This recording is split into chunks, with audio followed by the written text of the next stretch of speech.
안녕하세요. 기술사 77입니다. 이 시간은 건축물의 기초에 대해서 말씀드리겠습니다.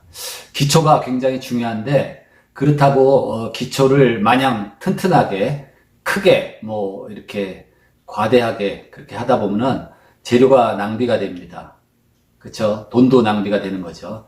근데 또 기초를 좀 아끼자고 또 규격 이하로 좀 약하게 하면은 기초라는 거는 문제가 생기면 고치기가 굉장히 어렵습니다. 거의 불가능할 지경인데 근래에 와서 또 기술이 발달해서 기초도 또 보완을 하고 이런 기술도 있긴 있습니다. 특히 건물 구조 중에서 조적조 같은 거는 기초가 부실하면은 곧바로 건축물 자체에 균열이 일어날 수가 있어요. 그래서 특히 조적조 같은 경우는 기초를 좀 더 튼튼하게 할 필요가 있어요. 반면에 일체식 구조 콘크리트, 특히 벽식 콘크리트 구조 같은 경우는 건물 자체에 강성이 있기 때문에 기초에 조금 문제가 생겨도 건물에 큰 균열이 간다든지 이런 현상이 좀 적어질 수도 있습니다. 이 시간에는 기초에 관해서 조금 세세하게 그렇게 말씀드리려고 그러는데 기초의 역할이 뭡니까? 건물의 그 육중한 무게가 땅으로 안전하게 전달이 돼야 되는데 땅은 건물의 무게를 받쳐주고 그죠? 건물은 그 무게가 또 땅을 내리 눌러요. 그 사이에 기초가 역할을 합니다. 그러니까 기초는 건축물의 전체 하중, 건축물의 전체 하중이 뭡니까? 자체 중량, 그 다음에 이동하중. 이동하중 같은 경우, 극장이에요. 그러면 사람들이 꽉 차면은 그게 이동하중입니다. 그 다음에 적재하중이 있죠. 가구라든지, 피아노, 이런 거. 그 다음에 예를 들어서 자동차 판매장 같은 건물은 자동차 자체가 뭡니까? 적재하중이에요. 요새 승용차도 한 2000kg, 2톤씩 나가는데 그런 거 한 8대, 10대 집어넣어봐요. 무게가 엄청나죠. 그러면 적재하중. 또 눈이 많이 왔을 때 적설하중. 이런 것들을 다 합쳐서 건물의 총 중량, 총 하중이 되겠습니다. 이 하중을 기초를 통해서 집안, 땅이죠, 땅. 토지로 이렇게 전달을 하는 거, 그게 기초의 역할입니다. 그럼 기초의 모양이나 기초의 그 크기, 규모를 어떻게 정할 것이냐? 그거는 요 공식이라 그럴까? 요거에 의해서 만족이 돼야 돼요. 그러니까 먼저 땅도 뭡니까? 자기가 견딜 수 있는 상부 어떤 무게를 받칠 수 있는 그런 능력이 다 달라요. 그거를 지내력이라 그러는데 그래서 이 지내력은 어떻게 되냐면은 건물 하중에 비례를 하고 그리고 기초판 면적에 반비례를 합니다. 그러니까 다시 말해서 지내력은 A분의 P다. 이렇게 공식을 쓸 것 같으면 A라는 거는 기초판의 면적이고 P는 파워, 건물의 총 하중입니다. 그래서 건물의 총 하중을 기초판 면적으로 나눴을 때 이게 지내력보다 작아야 되죠. 지내력이 더 커야 건물을 떠받치고 있고 땅이 꺼지지 않는 겁니다. 다시 말해서 그러면 바꿔서 쓰면은 기초판 면적은 뭐보다 커야 되냐 하면은 건물의 총 하중을 지내력으로 나눈 값보다 기초판 이 면적이 커야 됩니다. 예를 들어서 건축물 빌딩의 총 무게가 5,000톤이에요. 5,000톤. 그게 건물의 총 하중이죠. 근데 지내력이 1평방미터당 50톤입니다. 그러면은 5,000톤 나누기 50톤을 하면은 100평방미터가 되는데 요 100평방미터가 기초판의 넓이가 돼요. 그러니까 기초판 넓이는 100평방미터 이상이면은 건물이 침하하지 않고 견딜 것이다 이겁니다. 그러면 독립기초로 했을 때 100스퀘어미터, 예를 들어 독립기초 기초판 바닥이 4스퀘어미터다 그러면 뭐예요? 25개 이상의 기초판이 있으면은 그 건물이 지탱이 되는 겁니다. 근데 지내력이 좀 약해요. 조금 전에는 50톤이었는데 진흙질 연약 지반이라서 총 건물의 무게 5,000톤을 지내력이 10톤밖에 안 돼요. 스퀘어미터당. 그러면은 기초판의 면적이 500평방미터가 돼야 돼요. 그러면 독립기초 세워도 무지하게 많이 세워야 되죠. 그렇기 때문에 이럴 때는 아예 건물 바닥 전체를 기초판으로 하는 그 온통 기초, 매트 기초 이렇게 할 수도 있습니다. 그래서 기초의 어떤 모양이라든지 기초판의 크기, 개수 이런 거는 이런 공식에 의해서 진해력, 건물 총 무게가 기초판 면적으로 나눴을 때 진해력이 더 커야 된다. 그렇게 됩니다.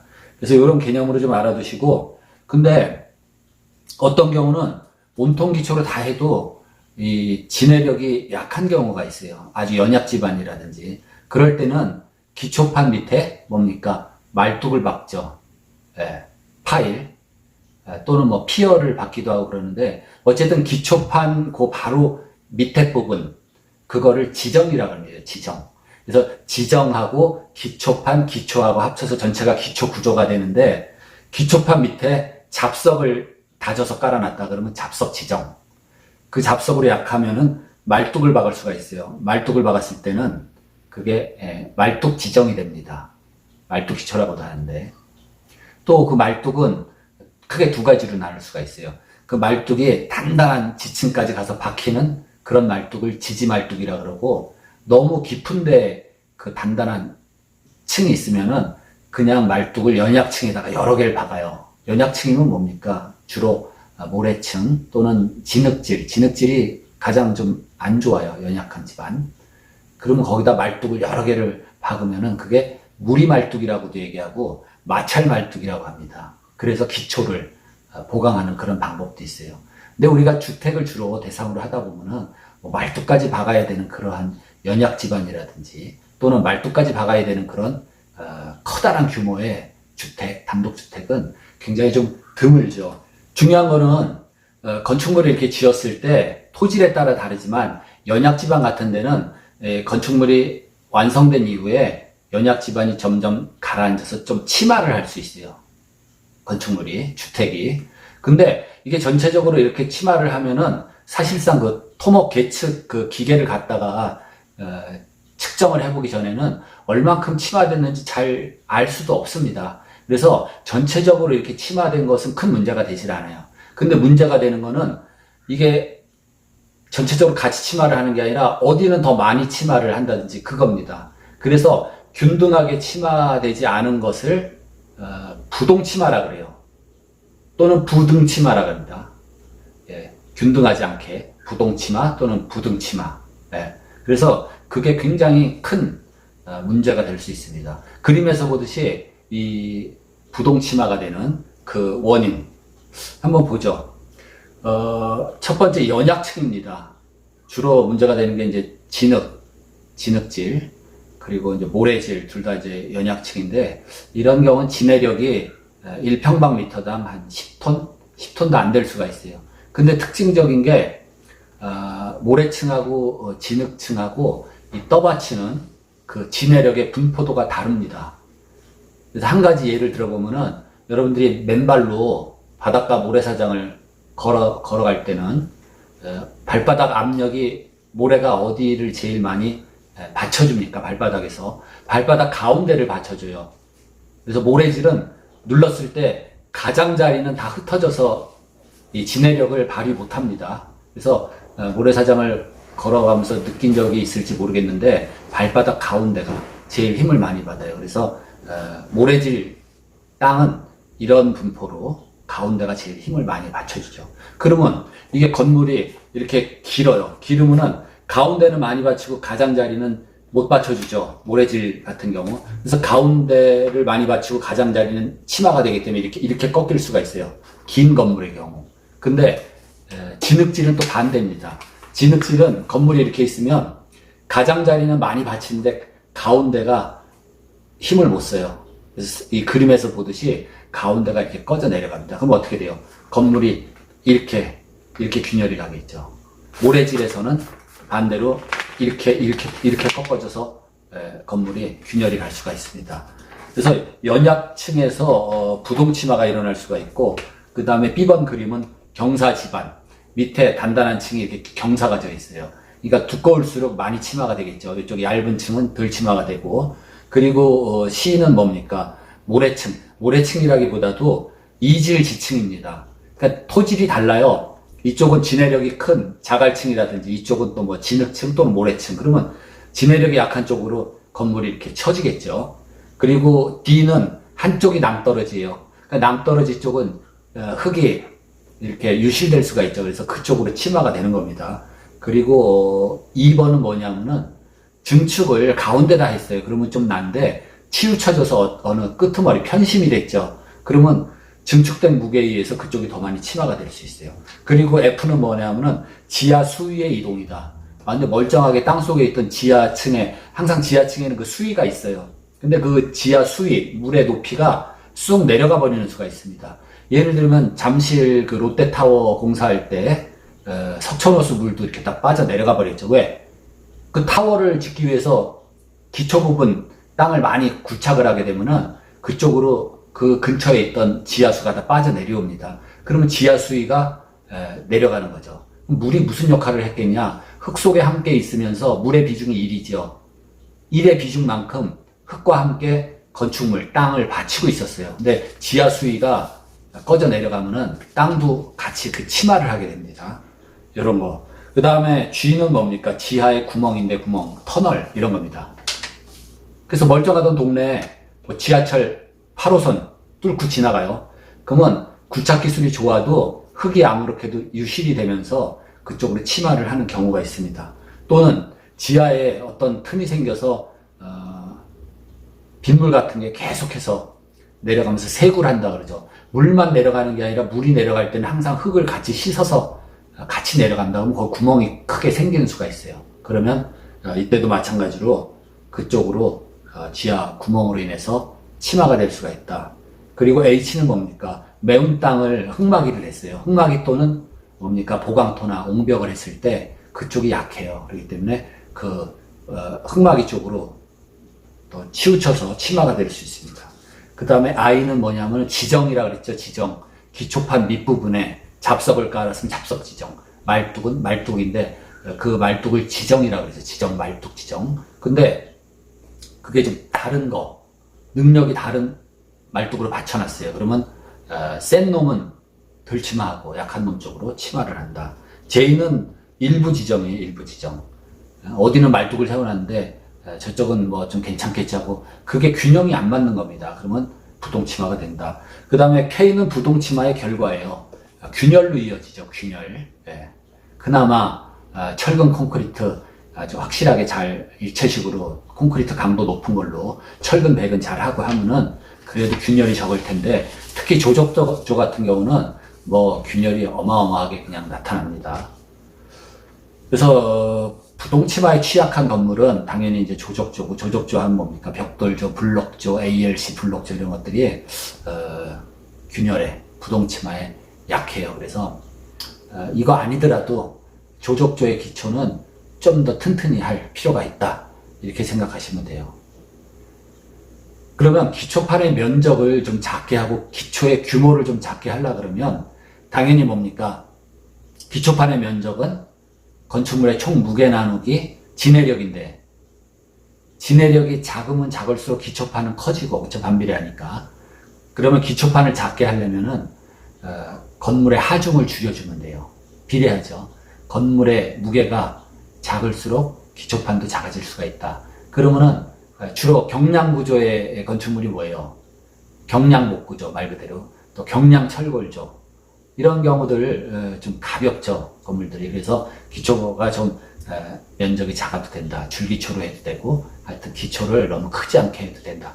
반대로 자체 중량이 무거운 철근 콘크리트조, 뭐 조적조 이런 경우는 기초도 굉장히 크게 튼튼하게 해야 됩니다. 그래서 그런 점들 이해를 하시면 돼요.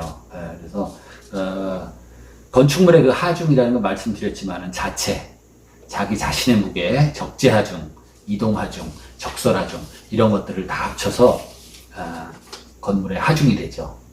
그래서 여러분들이 이제 집을 지으려고 계획한다든지 이런 분들이 이거 뭐 매트 기초, 원통 기초로 해야 되는지 또 줄 기초로 해야 되는지 독립 기초로 해야 되는지 이런 것들이 굉장히 고민스러울 때가 있어요. 기초의 모양은 설계사무실에서 다 디자인 돼가지고 나오죠. 그대로 시공을 하면 되는데 우리가 기초에 대한 좀 이해를 하고 그럴 필요가 있습니다. 자, 그러면 부동치마라든지 그런 예로 이 사진 몇 장을 준비했는데요. 여기는 이제 위치가 또 요 아파트명이 미상인데 자, 기울어졌습니다. 옆에 건물이 수직이라고 그렇게 가정을 했을 때, 이 지금, 아파트가 이렇게 기울어져서 벌써 딱 눈에도 나타나죠. 옆에 건물하고 쐐기 형상으로 이렇게 돼 있어요. 이게 평행선이 아니고. 그런 경우에, 특수한 잭업을 이용해서 기초 밑바닥으로 다 잭 포인트를 받치고, 한 50개 이상의 그 잭업 시키는 기계로 이제 들어 올리게 됩니다. 갑자기 또 들어 올리면 건물이 균열이 갈 수 있으니까 서서히 해서 이 눈금을 체크해 가면서 저 잭업 시키는 유압 잭 크기가 하나가 막 저렇게 생겼어요. 그래서 저 유압 잭을 동시에 한 50개 또는 뭐 100개 이렇게 밑에다 설치하고 잭업을 천천히 시키는 거예요. 그렇게 해서 건물을 바로 잡고 밑에다가 기초 밑에 그라우팅을 해서 보강을 하는 방법도 있어요. 그리고 이 사진은 포항의 외국어 고등학교인 것 같은데, 그렇죠. 매운 땅 흙막이다. 근데 흙막이를 뭘로 했어요? 이게 보강토로 했는데 보강토를 쌓은 높이가 한 20m 가까이 됩니다. 근데 보강토가 유실되면서 흙이 쓸려 나갔죠. 폭우로 인해서. 그러면서 건물 밑불이 독립기초가 다 지금 드러난 상태입니다. 저런 경우도 마찬가지예요. 빨리 잭업을 시키고 거기다 보강을 해줘야 됩니다. 그리고 뭐 여러분들이 너무 익히 잘 아는 그 피사의 사탑, 그건 뭐 유명한데 가늘고 길면은 그렇게 또 기울어질 수도 있죠. 그리고 이탈리아의 저 북부 쪽으로 가면은 북부나 아니 중부 그 브라노 섬이 있습니다. 거기 너무 재밌는 게 그 동네는 지금 기초 얘기하다가 좀 다른 얘기가 나왔는데 건물들이 전부 색깔 원색으로 집집마다 다 달라요. 색깔이 여기 사진 보듯이 노란색, 파란색 막 있는데 이 동네 브라노 섬에 성당이 있는데 그 종탑이 눈으로 봐도 이렇게 기울어졌어요. 종탑이 뭐 피사의 사탑 못지않게 많이 기울어졌더라고요. 제가 지난 3월인가 여기 갔다 왔습니다. 그 종탑을 제가 유심히 좀 보고 왔는데 이 기초가 잘못되면은 저는 문제가 생길 수가 있어요. 그래서 이 시간에는 부동치마 그걸 좀 조심할 필요가 있고, 특히 금방 성토를 한 땅이라든지 또 절토를 했는데 일부는 절토를 해서 생땅이고 또 일부는 그 절토한 흙을 갖다 메운 성토한 부분이고 그런 부분에 건물이 걸쳐 있으면 부동치마하기가 쉬워요. 오늘은 여러분들이 이제 부동치마하고 진해력 같은 거, 진해력도 참고적으로 이 표를 보시면은 요게 제곱미터당 허용 진해력입니다. 허용할 수 있는 진해력이니까 안전치를 고려했다는 거죠. 그래서 표에서 보듯이 경암반 딱딱한 돌들은 한 400톤까지 평방미터당, 그리고 쭉쭉쭉쭉 내려가서 뭐 자갈층 꽤 괜찮아요. 그 다음에 자갈 섞인 모래층, 맨 마지막에 가서 진흙층 같은 경우는 1제곱미터당 10톤 정도밖에 진해력을 발휘 못합니다. 그래서 여러분들이 토질에 따라서 또 흙이 받쳐주는 힘이 다르다, 이걸 알아두시면 되겠습니다. 오늘은 이 기초 구조, 기초에 대해서 또 흙의 진해력에 대해서 말씀을 드렸는데 다음 시간에 또 좋은 내용 가지고 여러분들을 찾아뵙겠습니다. 고맙습니다.